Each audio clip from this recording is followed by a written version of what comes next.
Et on ne peut pas marcher avec Dieu seulement en s'inquiétant du lendemain. Lorsque tu marches avec Dieu, tu marches avec une personne qui a déjà vu demain.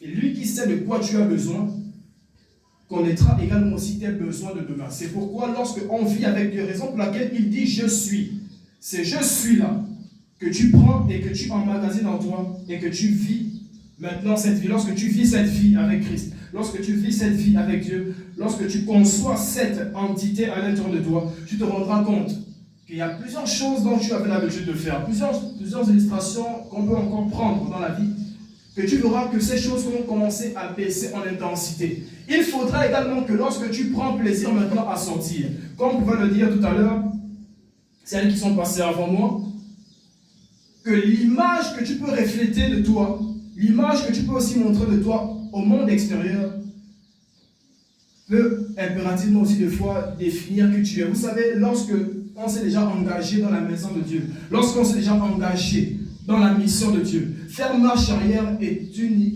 initiative vraiment compliquée à faire. Parce que lorsque tu t'engages, lorsque tu as déjà mis tes mains dans ce qui est censé te sauver demain, ne prends pas la peine de reculer parce que tu as vu que l'ami avec qui tu marchais tellement ne s'est pas encore engagé. On ne s'engage pas avec Dieu parce qu'on attend le top d'un parent. On ne s'engage pas avec Dieu parce qu'on attend le top de son père ou de sa mère. Jésus ici n'avait que 12 ans. Et c'est en ayant ces 12 ans-là qu'il s'est engagé, pas avec l'accord de son père, ni avec l'accord de sa mère, mais avec l'accord de celui qui l'a envoyé. Reconnais d'abord celui qui t'envoie avant d'attendre l'accord de ceux et celles qui t'entourent. Dieu ici a positionné tes parents comme étant un garde-fou, si je peux le dire. Des personnes qui sont censées t'éduquer, t'instruire, te conseiller, te montrer le chemin à suivre. Raison pour laquelle vous allez remarquer que lorsqu'un enfant également vient au monde, automatiquement il ne devient pas chrétien. Mais il suit d'abord le chemin que lui ont montré ses parents. Si tu as trouvé que tes parents adoraient les dieux étrangers, tu ne pourras qu'adorer les dieux étrangers. Jusqu'à ce que Dieu lui-même, excepté le cas de Moïse qui a été sauvé, autrement dit, mais jusqu'à ce que Dieu lui-même ne prenne l'initiative, soit d'envoyer quelqu'un qu'il a choisi et établi pour te tirer de cette famille-là et t'amener à faire son service. Amen. Amen. Donc, en tant que jeunes, ce que nous devons retenir et ce que nous devons comprendre, afin de contribuer à l'œuvre de Dieu. Tu ne pourras pas seulement contribuer à l'œuvre de Dieu si tout le temps on te voit seulement ici les dimanches. Si tout le temps seulement en semaine tu es là, mais sans pour autant exercer d'abord ce que tu reçois ici, à l'extérieur de la maison. Parce que c'est ce que tu fais à l'extérieur qui est plus important que ce que tu fais à l'intérieur. Laissez-moi vous dire. Ouais. Parce que la véritable vie chrétienne ne se vit pas dans l'église, elle se vit à l'extérieur. Yes. C'est ainsi que même lorsqu'on parle de politique et tout le reste, un véritable politicien, ce n'est pas seulement celui qu'on voit à la télé, mais c'est celui qui exerce même sa politique, même au quartier. Raison pour laquelle on parle des meetings, etc.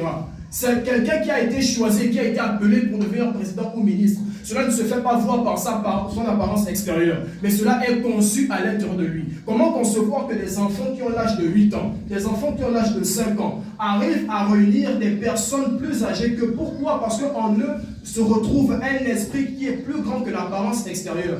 Ne vous laissez pas berner par des personnes qui viendront seulement vous dire X ou Y. Comme on pouvait le dire une fois un homme de Dieu passé ici au Gabon, que tous ceux qui viennent devant vous seulement, les leaders aujourd'hui, ne sont pas seulement ceux qui apportent des gros costumes, mais ce sont ceux qui apportent également des solutions. Lorsque vous êtes quelqu'un qui apporte la solution face aux personnes qui sont juste là pour montrer l'apparence extérieure, vous serez forcément distingué des autres. Et c'est ainsi que Dieu veut travailler avec chacun de nous. Amen. Autant que nous avons un témoignage, autant que nous avons une mission. Mais faites gaffe à ce que la mission pour laquelle Dieu vous a envoyé, vous la remplissez selon le temps qu'il vous a chargé de faire. Amen. Vous êtes ici pour quelque chose. Vous êtes ici pour une mission. Aujourd'hui, la chose qui est devenue tellement à la mode aujourd'hui, c'est la mort. Vous allez remarquer que plusieurs personnes meurent maintenant n'importe comment. On a fermé les yeux pas plus tard que non, il y a telle soeur qui est décédée. On a fermé les yeux pas plus tard qu'il y a tel frère qui est décédé. Et là, je me rappelle encore d'un témoignage d'un frère que je connaissais qui apprenait au lycée technique. On était ensemble dans le même quartier.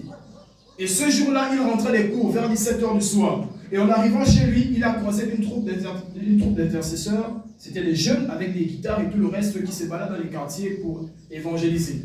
Et en arrivant là, ils ont commencé à parler avec lui, à échanger. Mais vous savez, les personnes qui ont souvent cette apparence-là, qui attirent plus les filles au quartier, c'est-à-dire qu'on les appelle comme étant des frimeurs.